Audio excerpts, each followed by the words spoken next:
ATS દ્વારા 15 August નિમિત્તે અમને 2-3 પ્રકારની ડ્રાઈવ આપેલી.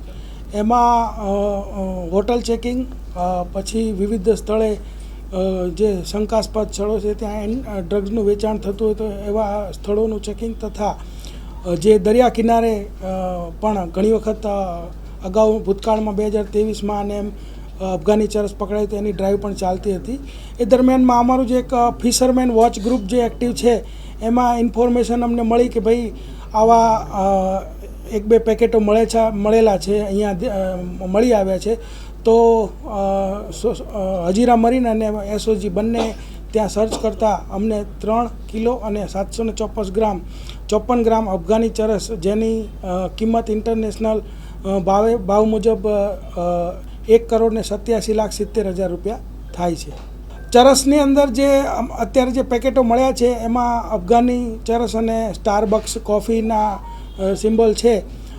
બીજી જે તપાસ છે, અગાઉની પણ જે તપાસો છે ચાલુ છે. અગાઉ 2023ની અંદર અહીંયા સુરત સિટીની અંદર 9 કિલો, 8 કિલો અને 13 કિલો એમાં એસઓજી અને ક્રાઇમ બ્રાન્ચને આવું જ અફઘાની ચરસ મળેલું છે, જેની કુલ કિંમત 15 કરોડ ને 45 લાખ જેટલી થાય છે. આ ઉપરાંત તાજેતરમાં જ વલસાડમાં ઉદવાડામાં લગભગ 6 કરોડનું આવું ચરસ મળેલું છે અને વલસાડમાં જ 13 કરોડનું ચરસ મળેલું છે. એટલે આ વ્યવસ્થિત રીતે દરિયા કિનારેથી આ ચરસ ઘુસાડવા માટે પ્રયત્ન કરવામાં આવેલું છે, પરંતુ ફિશરમેન વોચ ગ્રુપ અને જે દરિયાકાંઠે રહેતા માછીમારો એની સાથે પોલીસની સતર્કતાના કારણે આ તમામ જે ચરસનો જથ્થો છે એ પકડાઈ ગયેલો છે. ચરસનું પેકિંગ એકદમ વોટરપ્રૂફ ટાઈપનું હોય છે, એટલે પાણીમાં એ કંઈ સોલ્યુબલ થતું હોય એવું લાગતું નથી, એટલે જ આવું ચરસ જે છે અહીંયા તણાઈને આવે છે. અને અગાઉ પણ બધી એજન્સીઓ આ તપાસમાં જોડાઈ હતી ને આ તપાસમાં બધી એજન્સીઓ ફરીથી સક્રિય થશે તો એકાદો ક્લુ મળી જશે તો આ તમામ જે ગુનાઓના ભેદ છે એ ઉકેલાઈ જશે. આ જે મળી આવ્યું છે એમાં ટોટલ તમે વિચાર કરો તો 2023માં સુરતમાં જ આવું 15 કરોડનું ચરસ મળી આવ્યું છે અને 2024ની અંદર 3 કરોડ નું અહીંયા, પછી 13 કરોડ અને 6 કરોડ બીજા, એટલે 19 કરોડનું વલસાડ જિલ્લામાં મળી આવ્યું છે. એટલે એવું અત્યારે કહી શકાય કે અહીંથી મળી આવ્યું છે, પરંતુ હવે એક પણ જો આની અંદર કંઈક ક્લુ મળશે તો આગળ કઈ રીતે આવ્યું હતું, કોણે આને ડિપ્લોય કર્યું હતું, કઈ રીતે અહીંયા દરિયા કિનારા સુધી પહોંચ્યું, એ બધું જ ખબર પડશે.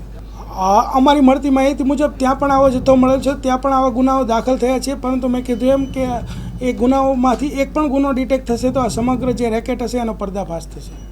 આમાં દરિયા કિનારેથી આ તણાતું આવેલું હોય છે અને જે માછીમારોને મળે છે કિનારા ઉપર પડેલું મળે છે. અમે અગાઉ ડ્રાઈવો પણ રાખેલી છે કે ભાઈ આવું કઈ જગ્યા ઉપર મળે છે. ત્યાં ડ્રોનથી પણ અમે જૂન મહિનામાં ડ્રાઈવ રાખેલી અને એટલા માટે જ રાખેલી કે માછીમારો સતર્ક રહે અને આવું કોઈ પણ પદાર્થ એને મળી આવે તો તાત્કાલિક પોલીસનો સંપર્ક કરે. એટલે પોલીસની અને જે ફિશરમેન છે એની સતર્કતાને કારણે આ જે ચરસનો જથ્થો પકડાઈ ગયો છે, પરંતુ એનો દરિયા કિનારાથી અહીંયા આવેલું હોવાને કારણે હજી સુધી ક્લુ મળી શક્યો નથી. પણ જેવો મળશે એટલે તાત્કાલિક બધા જ જે ગુનાઓનો ભેદ ઉકેલાશે તો આખું રેકેટ જે છે બહાર આવશે.